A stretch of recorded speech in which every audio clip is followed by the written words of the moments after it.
The station alarm is screaming. Red lights flash across the metal halls. Something has woken up. In the center of the chamber, a huge black egg slowly cracks. Smoke leaks out. The air feels heavy. Like the whole station is holding its breath. Armed guards step back in fear. Scientists hide behind their screens. Even the dragon ambassadors lower their heads. Everyone knows the legend of this egg. The Awful Hatchling. They say this dragon can burn cities, bend gravity, break minds. No one wants to be the first one it sees, but then, footsteps. Small, soft, human footsteps. While the adults retreat, one tiny figure walks forward. A 6-year-old girl, with wide eyes and a fearless smile. When all of space feared this dragon, one 6-year-old called it cute. And in that moment, the monster's story changed forever. When all of space feared this dragon, one 6-year-old called it cute. And in that moment, the monster's story changed forever. The Awful Hatchling.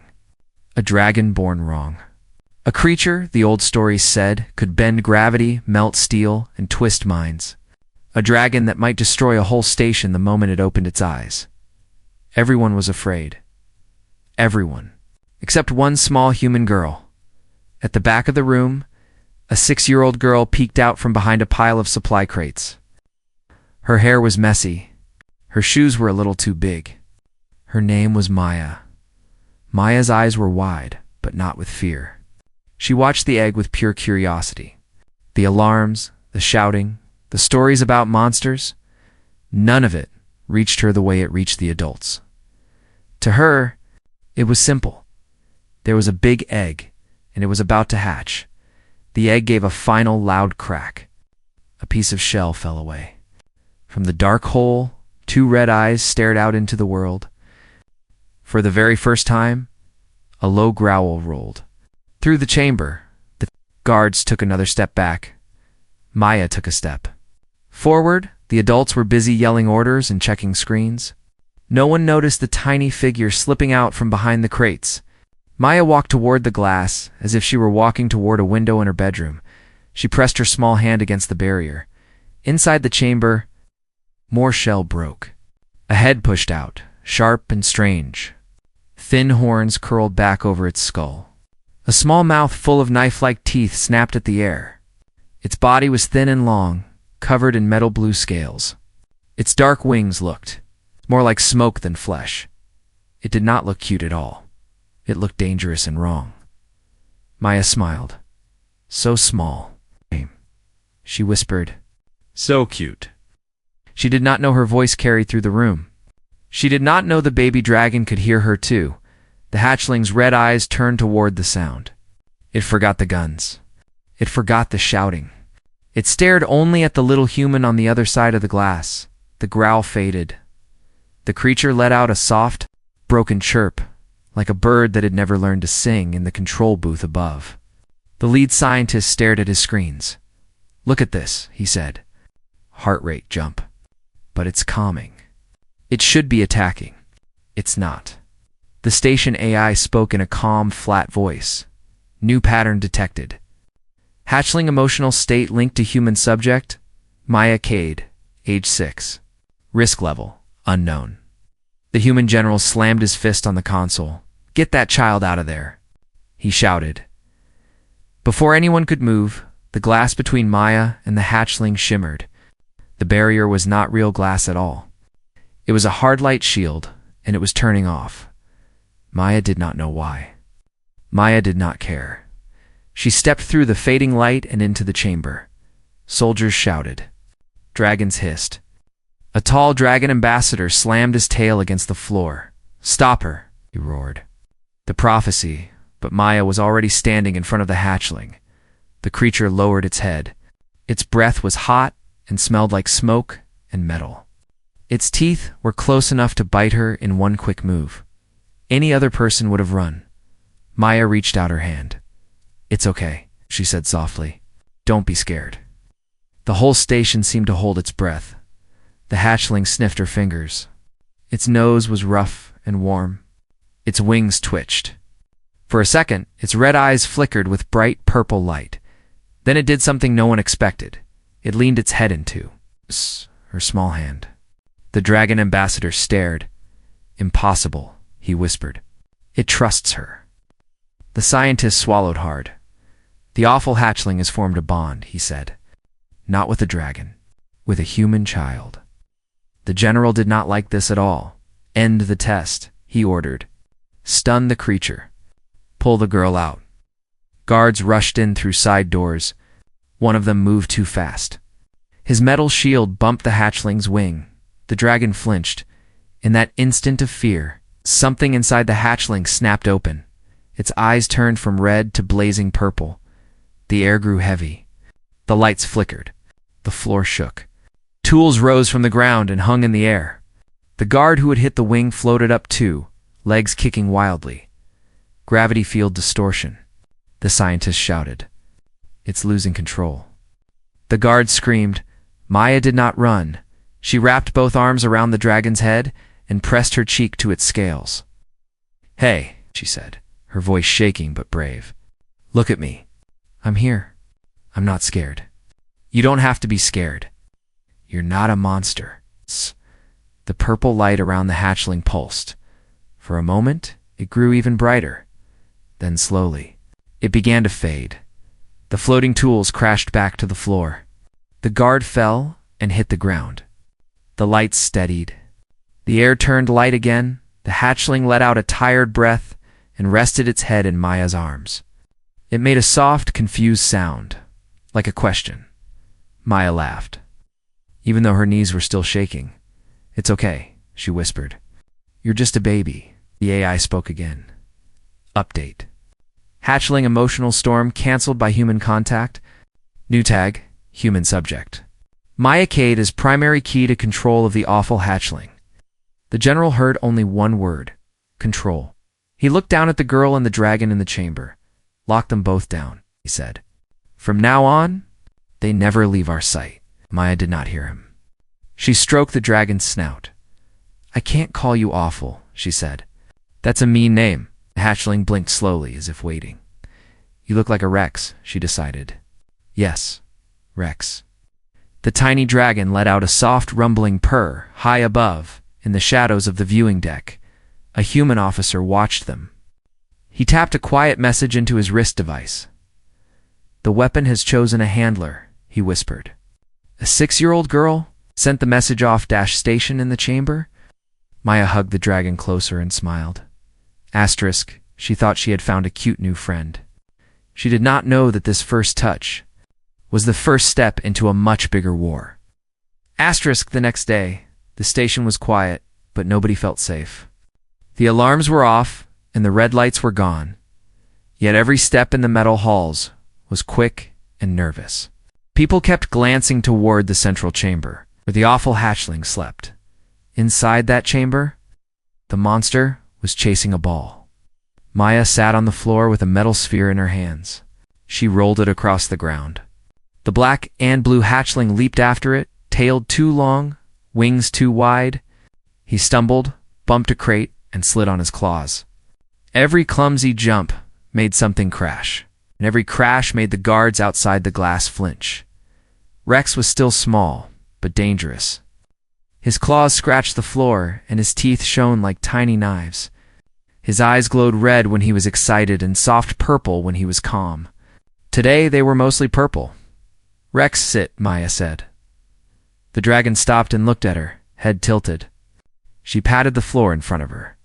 "Sit." Rex folded his legs and dropped down. The ground shook a little as he hit it. On the viewing deck, Dr. Hale watched the readings. He listened, Hale said. Heart rate down, power low. He listened to a human child. The dragon ambassador narrowed his golden eyes. "Dragons listen to strength, not children," he said. "Maybe you do not understand her kind of strength," Hale replied. In the chamber, Maya smiled. "Good, new rule. No fire in here. No fire unless I say yes." She pointed at Rex's mouth. A tiny spark slipped out, then vanished. "Not now," she said gently.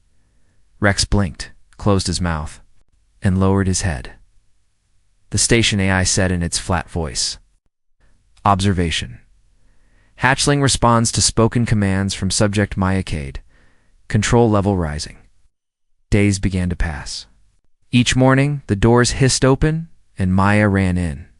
She drew stars, planets, and a tiny stick girl riding a long dragon. "This is us," she told Rex. He nudged the drawings with his nose and scratched crooked lines beside hers. When she said, "Rex, walk," he circled her. When she said, "Rex, stop," he stopped and watched her waiting. Sometimes training was quiet. Sometimes it was not. Rex sneezed and made tiny explosions. He tried to flap his wings and knocked over crates. Once he spun too fast and hit the wall hard enough to leave a dent. The guards kept their hands near their weapons. But they did not fire. One afternoon, training began like always. Maya stood in the center of the chamber. Rex walked slowly around her, matching her steps, claws ticking on the floor. 1, 2, 3, turn, she said. She spun. He tried to spin with her. His tail swung wide and almost knocked her over. She laughed and grabbed his nose. Too slow. Up on the walkway, a guard shifted a heavy wrench. His hand was slick with sweat. The tool slipped. The wrench fell and crashed beside Rex's tail with a sharp metallic crack. Rex flinched. His eyes flashed from soft purple to burning red. Maya felt it at once as the air around her grew heavy and tight. Dust lifted from the floor, and the metal ball they used for games slowly rose into the air. "Rex, it's okay," she shouted. It was just a tool, just noise. But his fear was already too big. Purple light poured from his scales. The floor shook. A guard on the rail lost his balance and floated upward, grabbing at empty air. "Gravity field spike," the AI warned. Maya's heart hammered. She wanted to run and hide, but she could feel Rex's terror inside her like a second. Heartbeat made of lightning. Asterisk, the bond that made him gentle could also make him wild. Her fear fed his storm. Her calm was his only clear sky. Maya closed her eyes and forced herself to breathe. She remembered his soft chirp and how he leaned into her hand. "In," she whispered. "Out." Her hands stopped shaking. Step by step, she walked forward through the heavy air. Tools floated around her, and the cracked floor shook under her feet. She did not stop. She reached Rex's head and wrapped her arms around his snout. "Rex," she said, voice small but steady. "Look at me. I'm here. I'm not scared now. You don't have to be either." It was just a loud sound. "We are okay." Rex's eyes flicked toward her. Purple light spun in his pupils like a storm trying to decide what to do. The glow around them flickered. The floating metal ball dropped to the floor. The guard on the rail fell back onto the walkway with a painful shout. Then the storm died. The purple light faded. Gravity returned. Dust fell. The chamber grew still again. Rex sagged to the floor, shaking with each breath.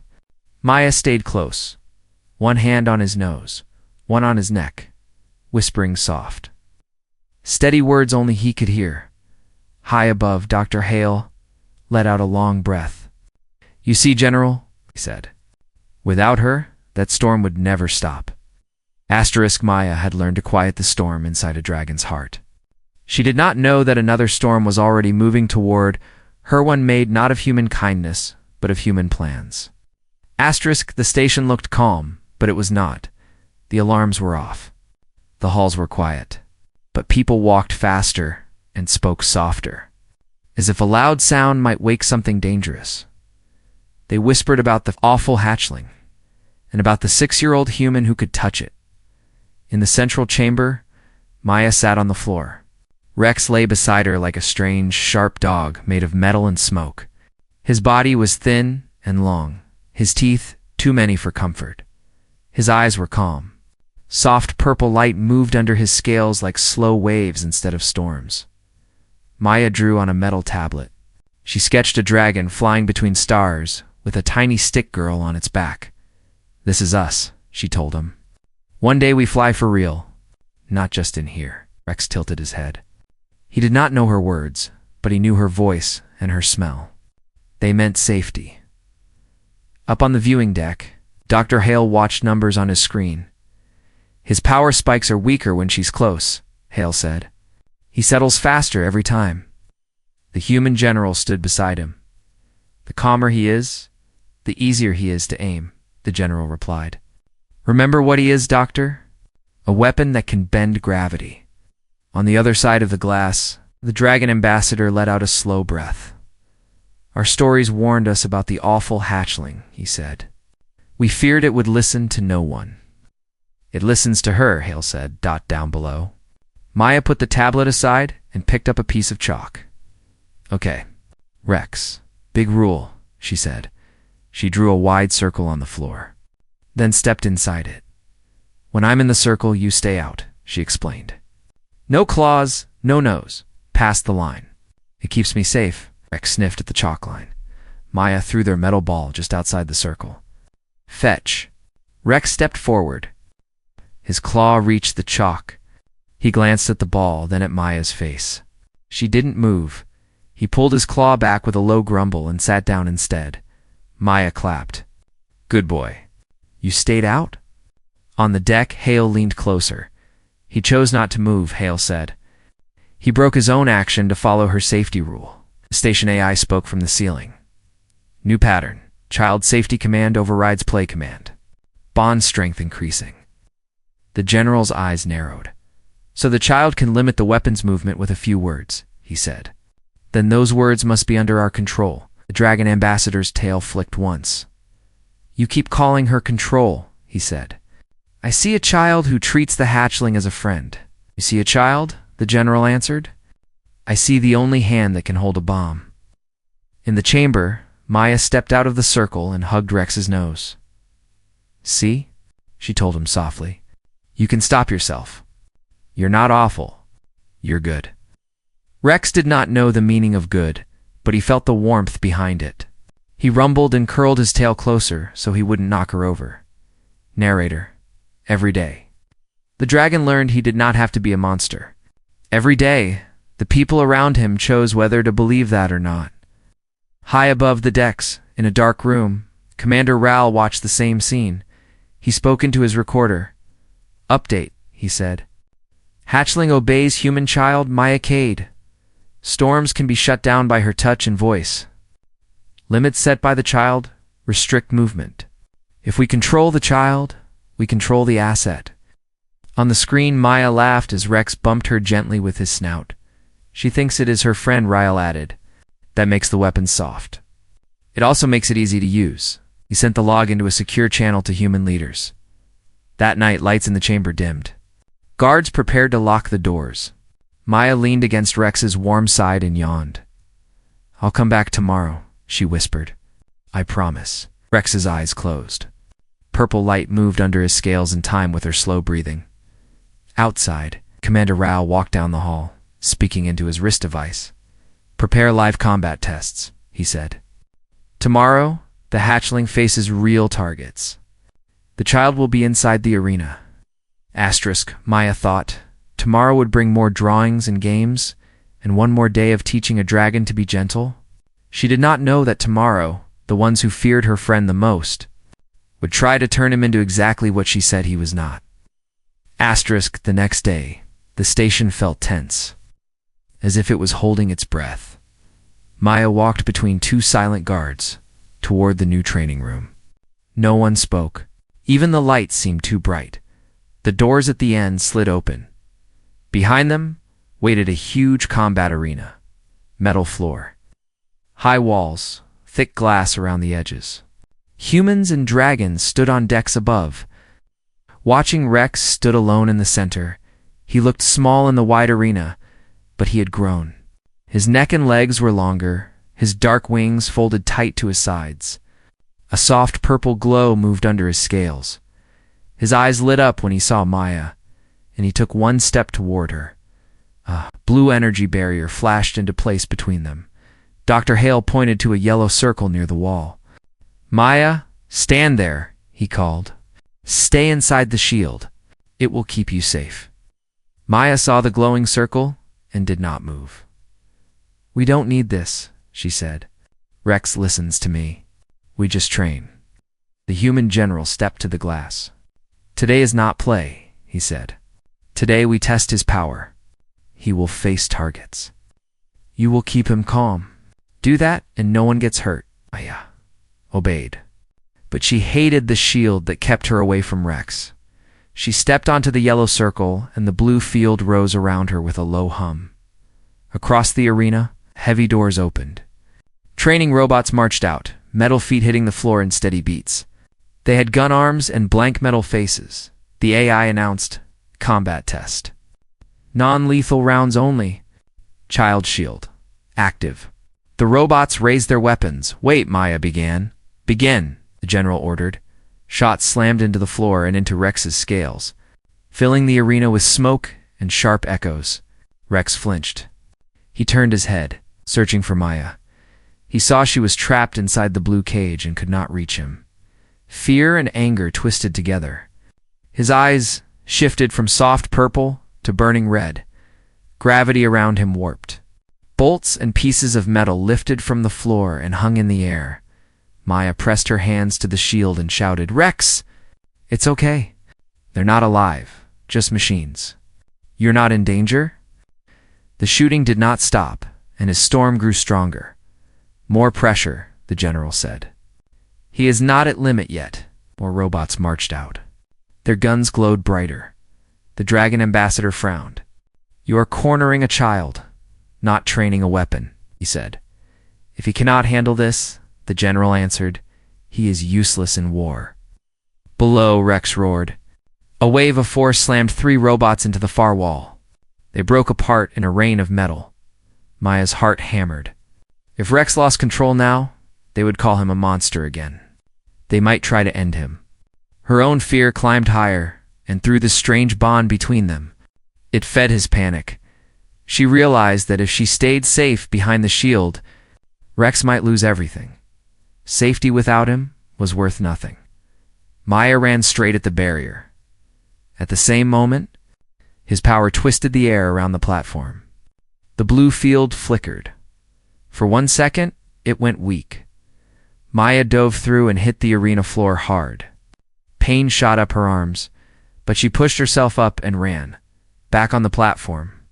The general shouted. Guards grabbed for shut-off switches, but sparks jumped from the panels as the storm warped the systems.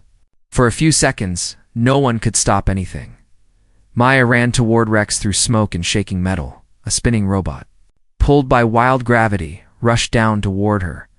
Rex threw himself into its path, smashing it apart above her head.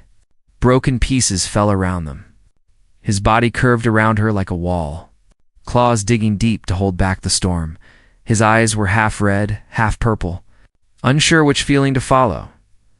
Maya set both hands on his snout and forced her voice to stay steady. "Rex," she said, "look at me." Not at the guns. At me. He fixed his bright eyes on her face. "You are not a weapon," she said. "You are my friend. Only my friend. Breathe with me. In, out. No big fire unless I say." She breathed in slowly and out slowly, counting in her head. Rex matched her breath. His chest rose and fell with the tiny human's rhythm. The purple storm faded. Floating metal dropped. The air grew light again. Then he opened his mouth and released one great ring of violet fire across the floor. It cut neatly through robot guns and shields, melting them without touching a single living shape. Flames licked at the walls, then stopped just before the glass decks. When the last sparks died, Maya was still holding his nose and breathing with him. Rex shook once, then went still. The arena had no working weapons left. No one was hurt. The AI announced, "Combat test complete. Hatchling can use full power safely when guided by human subject. Bond control confirmed." The Dragon Ambassador let out a slow breath. "He chose to shield his friend instead of crush the enemy," he said. The general stayed silent, jaw tight, eyes fixed on the pair standing in the dust. Far from the arena, deep sensors listened to echoes of Rex's storm in the dark around the station. This time, something out in space answered back. The AI reported, "Alert. Incoming signal from unknown Dragon-class ship. Message, return the awful hatchling. Or burn." Asterisk in one test. A human child proved a dragon could fight without killing. Somewhere between the stars, something older decided that this was not enough and it was already on its way. Asterisk the message from space played again and again. Return the awful hatchling. Or burn. The voice was not human. It was deep and old. It sounded like fire inside a cave. On the main screen, a huge shape floated in the dark. It was not a normal ship. It looked like a dragon made of metal and stone, bigger than the whole station. Its wings were long, its eyes glowed like two purple suns. The station AI spoke. Source, ancient dragon-class vessel. Identity, the Ash Crown. Power level, extreme. The dragon ambassador stared at the image. His scales went pale. That ship is from our first age, he said. It carries our oldest battle mines. If it says burn, it can do it. The human general folded his arms. So they want the hatchling back, he said. We give it or we fight. Dr. Hale looked down at the lower screen, where a small camera showed Maya and Rex sleeping in their chamber. The girl was curled against the dragon's warm side. His tail was wrapped around her like a black rope. They are not a box we can just send away, Hale said quietly. They are connected. The Ash Crown's message changed. This time, more words came. Awful hatchling. Born under broken stars, mark of ruin, mark of hope. Bring hatchling and its bound heart to the homeworld. Or we come and take it. Maya heard about the message at breakfast. She sat in the small mess hall with a cup of sweet cereal. Rex's head rested outside the open doorway, too big to fit inside now. He watched her eat, breathing small, warm clouds. Are they really going to burn us? Maya asked. Dr. Hale sat across from her, tired lines under his eyes. They might, he said. He did not lie to her. They are scared of what Rex is, and what he could become. Maya looked at Rex's eyes. They were calm and bright. He is my friend, she said. Why is everyone scared of my friend? Because, Helly began, then stopped. Because people remember old pain more easily than new kindness. The dragon ambassador stepped into the room, his long tail brushing the doorway. Our council has decided, he said. We will not wait for the Ash Crown to come here. We will go to our homeworld and meet it there. The general nodded. We take the hatchling, he said. And we take the child who controls him. Maya frowned. Controls, she repeated. I don't control Rex. I help him. That's different. No one answered her. Soon, one of the largest human ships undocked from the station. Dragon escorts flew beside it, long and sharp in the dark. Inside the ship, in a special chamber, Rex lay on a padded floor. Bands of soft light circled the room, ready to become a shield if he lost control. Maya sat next to his head, knees pulled up to her chest, out the window. Stars turned to long, bright lines as the ship jumped to faster-than-light travel. Have you ever seen your home? Maya asked the dragon ambassador, who stood by the wall. Not like this, he said. Our world used to shine. The war made it quiet. He touched the glass with one claw. You should know the old words, he said. Our prophecy. It said, a dark egg will hatch under dead stars. It will follow the heart of a weak one. Together, they will save us, or finish what the war began. Maya blinked. Weak one? She asked. Is that me? Two dragons, humans are small and soft, he said. You break easily. We thought the weak one would be one of our own. A dragon with a gentle mind? We did not think it would be a human child. Rex snorted softly, as if he did not like the word weak at all. Maya put a hand on his nose. I am small, she said, but I am not weak, and I will not let him be awful. The journey ended with a sharp jolt. The stars snapped back into points of light. Ahead of the ship, a ruined world filled the window. Once it had been blue and green. Now huge scars crossed its surface. Great black circles marked places where cities had been. Broken rings of metal hung in its sky like dead moons. "That is our home," the ambassador said softly. "We won the war. Then we learned we had lost more than we thought." The ash crown floated in orbit above the broken planet. Up close, it looked even older. Its metal scales were cracked. Pieces of its tail were missing, but its eyes still burned. The human ship followed a path down to the surface. It landed in a wide stone circle, open to the gray sky. Around the circle stood dragons of many sizes and colors. Some wore armor. Some had scars. All watched the ship in silence. Maya's legs shook when she walked down the ramp, but she kept her head high. Rex walked behind her, big enough now that his steps shook the ground. Whispers rose from the dragon crowd. "Awful hatchling." Some said, "Too small." Others said, "Looks weak." Rex growled low in his throat. Purple light moved under his scales.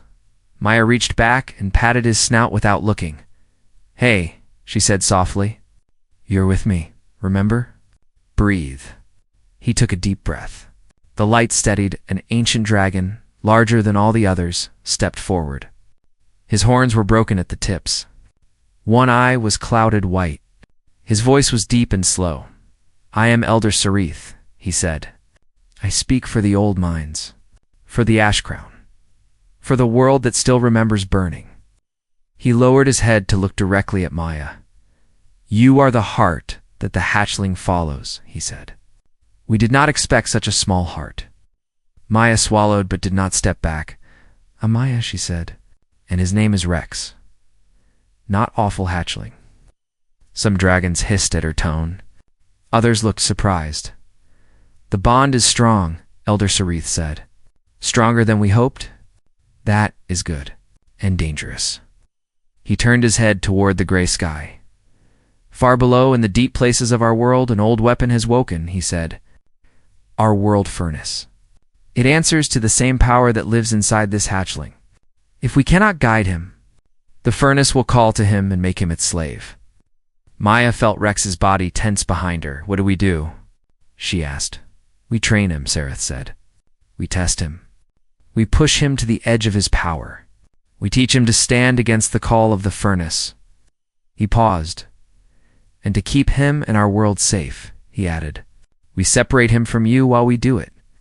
Maya stared at him, stunned. "Double quotes, no," she said at once. "He needs me." "You just said the bond is strong. You need us together." "The bond is why the risk is so great," the elder replied. "Your fear feeds his storms. Your pain could break him. Without you, he may learn control.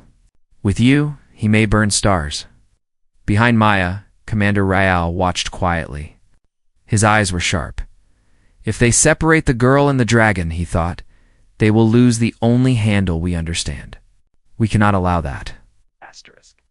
As dragons plan to break the bond for safety and humans plan to hold it for power, the smallest voice in the circle said the one thing no one wanted to hear. Maya stepped closer to Rex and grabbed one of his scales like a handle. "You can't take me away," she said, her voice shaking but loud. "If you want Rex, you get me too." The wind over the ruined world carried her words up to the watching ship and down into the deep places where the oldest machine listened and smiled without a face. The dragons did not agree with Maya. They called more meetings. They argued in dark stone halls while the ruined sky rumbled above them. Elder Sarith wanted long, careful tests. The human general wanted battle drills. Dr. Hale wanted time. Commander Rael wanted control. In the training circle, far from the council chamber, Maya walked beside Rex. The broken dragon world stretched around them. Full of old scars and silent machines half buried in dust, Rex sniffed the dry air. Purple light moved under his scales. His wings were bigger now. When he stretched them, their shadow covered her completely. "Today is only practice," Maya told him. "No big storms. Just breathing. Just small fire," he rumbled softly. A small group waited near the stone wall. Dr. Hale, Commander Ryle, and 2 armored technicians. Floating drones buzzed gently above them. Maya waved. "Hi," she called. "Are we doing more circle games?" Hale smiled in a tired way. "Something like that," he said. Commander Ral stepped forward with a metal band in his hands. It was smooth and bright with tiny lights along the edge. "This is a safety ring," he said. "For Rex, it will help us keep him calm. It will keep you safe too." Rex growled low in his throat. He did not like the band. His scales lifted, and a warning light flickered in his eyes. Maya frowned. "He doesn't like it," she said. "New things are scary at first," Ral replied. His voice was smooth. "We all want the same thing, Maya. We want you and your friend to stay together. This ring makes the council feel better. If they feel safe, they will not separate you." He had chosen his words carefully. Maya bit her lip. The idea of being pulled away from Rex hurt more than anything. She looked at the band again. "It doesn't hurt him?" she asked. "Of course not," Ral said. Dr. Hale's jaw tightened, but he said nothing. Maya walked to Rex and touched his nose. "It's okay," she whispered. "If we wear this, we stay together. I promise I won't let them hurt you." Rex lowered his head. He trusted her more than his own fear. Slowly, he allowed the band to be placed around his neck. It clicked shut with a soft sound. The lights on it glowed faint purple, matching the glow under his scales. "See," Ral said. "No pain. Just a little monitoring." For a while, it seemed true. They practiced breathing. In, out, tiny sparks that fizzled before they touched the ground. Maya walked under his neck and between his front claws without worry.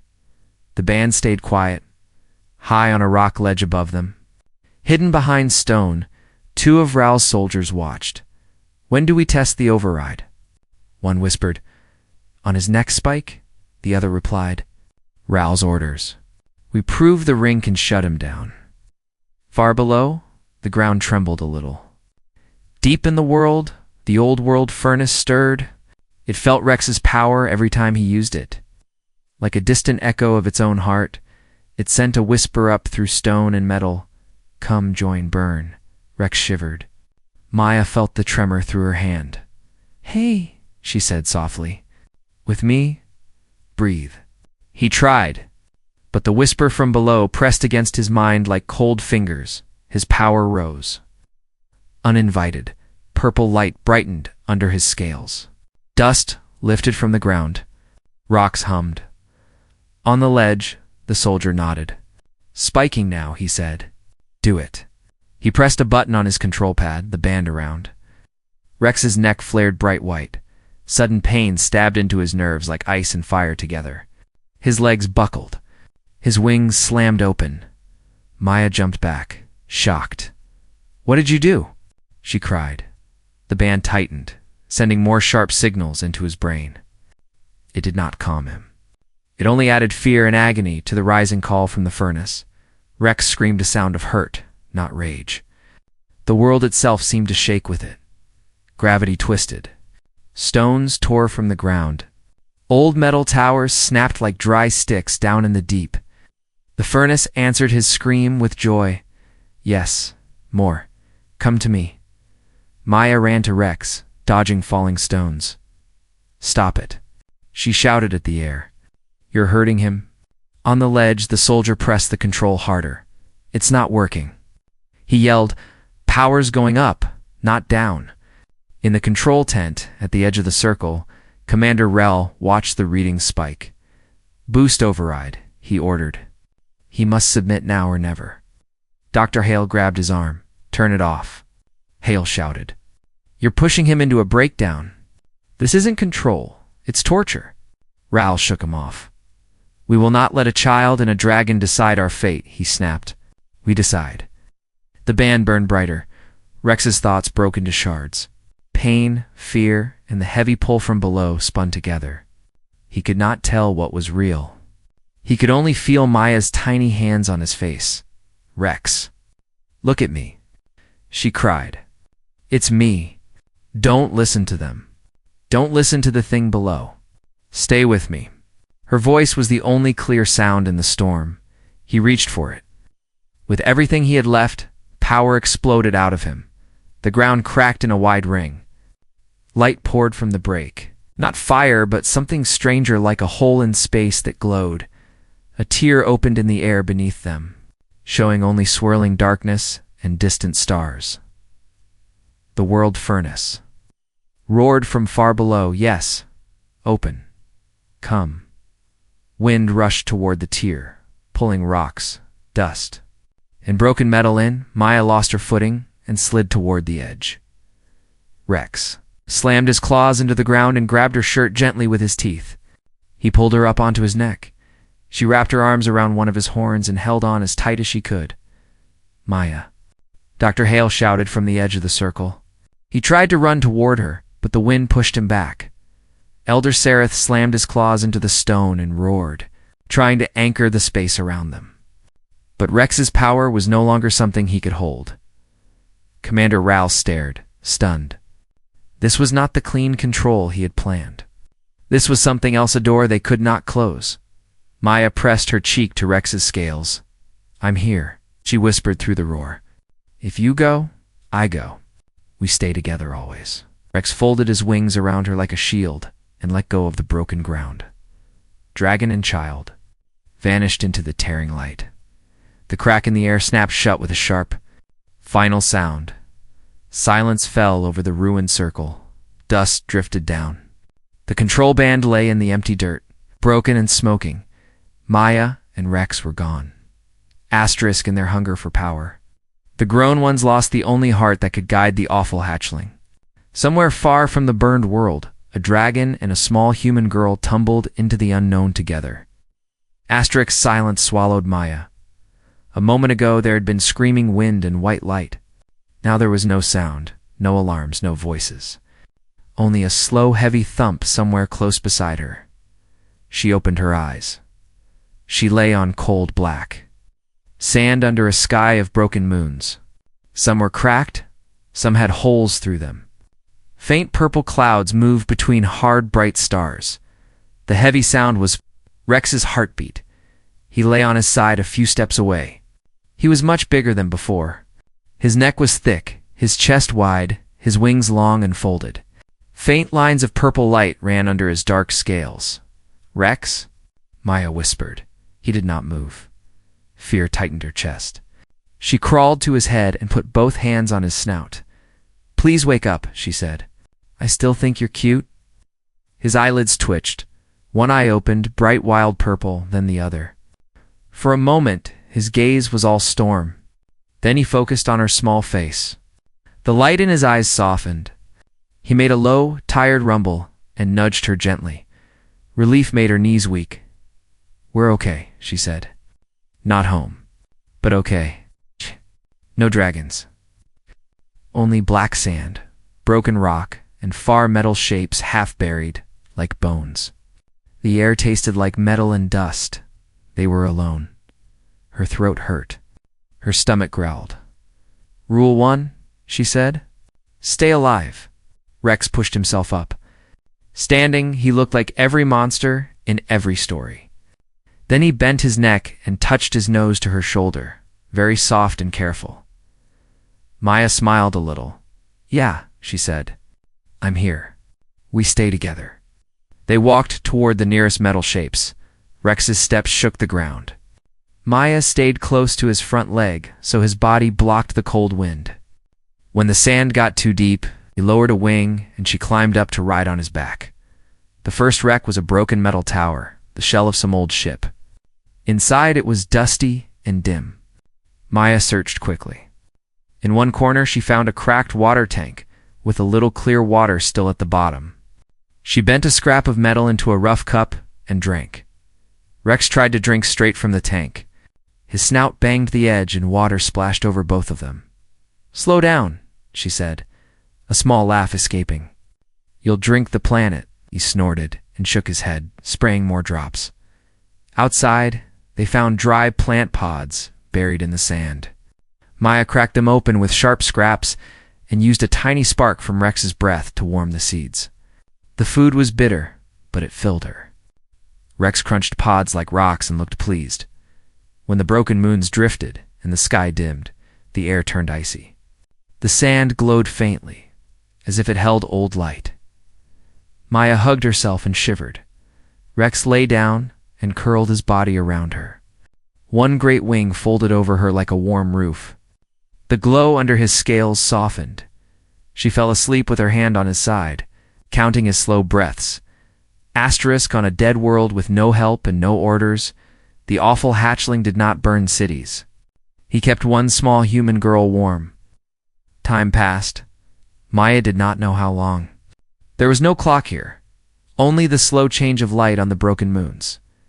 They made a simple life. In the pale mornings, they searched wrecks for water and metal pieces. At midday, they hunted for pods and strange small animals that Rex could catch. At night, they rested in a hollow between rocks. Rex wrapped around her like a living wall. Rex had no words, but he spoke in other ways. When she slipped on loose stone, his tail moved under her to catch her. When she pointed at a far tower and said, "Let's go there," he went. When she woke from dreams of collars and screaming alarms, he lowered his head until his huge eye filled her world and stayed there until she calmed. Asterisk one silent afternoon, they stood on the edge of a black stone cliff. Rex Maya said, "Your power feels bigger now. We can't just hope. We need control again." He blinked slowly. She faced him and took a long breath in, then out. "In," she said. "Out." Like before. He matched her. The sand at their feet trembled but stayed on the ground. "Good," she said. "Now, small light." "Only enough to see." Rex opened his mouth. A thin line of purple fire slipped out, no thicker than her arm. It hung in the air like a ribbon, then faded into sparks. Maya smiled. "See?" She told him, "You choose. Not the ring. Not the thing under the world. You." Down below the cliff, a faint crackling sound answered. Maya froze. "Did you hear that?" she whispered. They climbed down the rocks together. At the base, half buried in sand, lay a broken metal dish and a small transmitter with one weak blinking light. Maya brushed the sand away and pressed the only button she could see. The screen flickered on. Static hissed. Then voices broke through in pieces. "Human fleet. Dragon ships. Conflict continues. Hatchling and child. Lost. Both sides losing." A tiny map flashed. One dot for the dragon homeworld. A cluster for the station and ships. Then the screen went dark and stayed dark. Maya stared at the dead device. "They're still fighting," she said. "Without us?" The thought felt heavy. "I don't want to go back to people who hurt you," she said softly. "But if we stay here, they might destroy each other, and they'll stay afraid of you. Of us." Rex lowered his head until their eyes were level. In his purple gaze, she saw fear and great power and simple trust.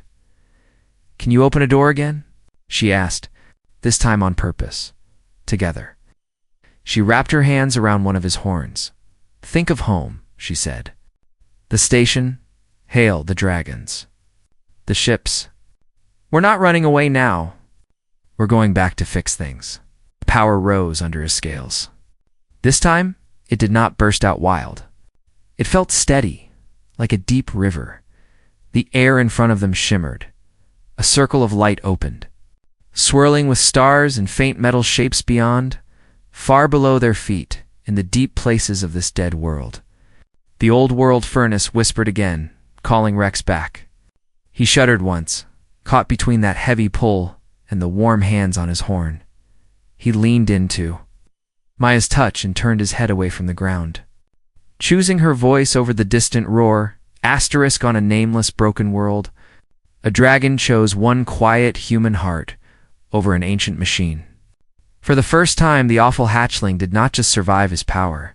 He steered it. Maya climbed onto his back and held tight. "Okay, Rex," she said. "Let's go fix our mess." Dragon and child leaped together into the light, and the broken moons watched them vanish. Asterisk Maya and Rex shot out of the portal into the middle of space. Rex beat his wings hard to stop their spin. The glowing circles snapped shut behind them. and vanished like a closing eye. They were back in the war. Human and dragon ships filled the dark, trading beams and missiles. Broken hulls drifted between them. Above the cracked dragon homeworld, the ash crown hung like a giant stone dragon. Its jaws glowed, building a huge ball of purple fire aimed straight at the human station. Maya saw the station on a nearby screen. Tiny lights marked where families lived. Her chest tightened. "That's home," she whispered. "They'll all die." Rex threw his wings wide and roared. The sound rolled across channels and metal halls. It was not an angry roar. It sounded like one word shouted at the whole sky: "Stop." Some guns kept firing, but many fell silent. Orders broke off. Crews stared at their displays. On every screen they saw the same image: a black and blue dragon with a tiny human on his back, floating between two fleets like a living wall. The station AI spoke first. "Signal match. Awful Hatchling and subject Maya Cade present." On the human bridge, Dr. Hale gripped the console. "Maya," he breathed. "Rex." On the dragon flagship, Elder Sareth whispered. He returned. He chose to come back. Maya opened the wide radio channel. Her small voice reached humans and dragons at once. "Stop shooting," she cried. "Please. Just look for 1 minute." Nod at each other. At what's really dangerous? A war built from old fear? The first true ceasefire came from a 6-year-old girl. Maya pointed at the ash crown, and then at the planet below. "That big ship is calling to something under your world," she said. "The world furnace. It wants Rex. It wants his power. If you keep fighting, that thing wins, not you." The ash crown answered with a deep, slow voice. "Awful Hatchling. Bound human heart.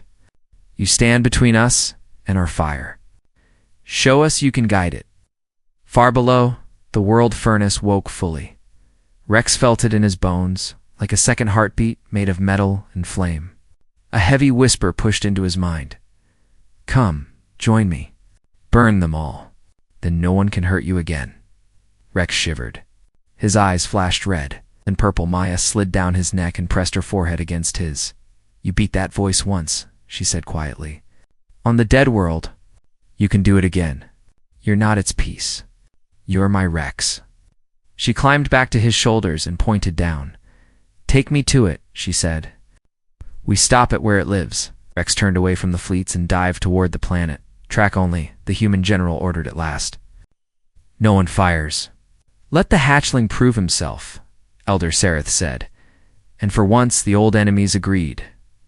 Clouds rushed past. Scarred land rose up. Rex folded his wings and slipped into a wide glowing crack. Inside, tunnels shone purple. Gravity twisted. But he kept going until they reached a huge chamber at the core. The world furnace hung there like a metal sun. Rings of machinery spun around a heart of bright fire. Old battles flickered across its surface, ships exploding, cities burning, shadows roaring in silent victory.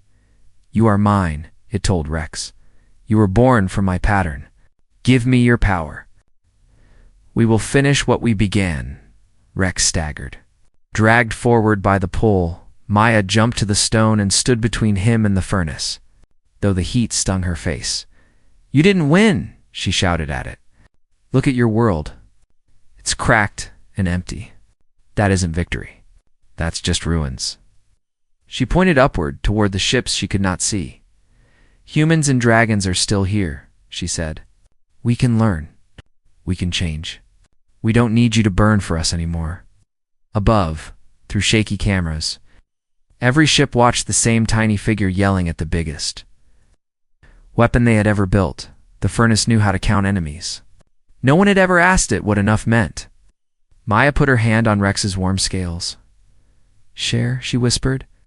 "Like our light games. Give it a path to calm down, not explode." Rex drew in a long, slow breath. He opened his mouth. A steady beam of purple energy flowed from his chest into the furnace. The furnace grabbed at the power, but along the beam came more than heat. It carried pieces of Rex's bond with Maya. Quiet nights under a sheltering wing, clumsy games in a training room. The first time someone called him cute instead of awful. "Ow!" inside the furnace. Old war code. Shook and tangled. Burn. Protect. End threat. Stop.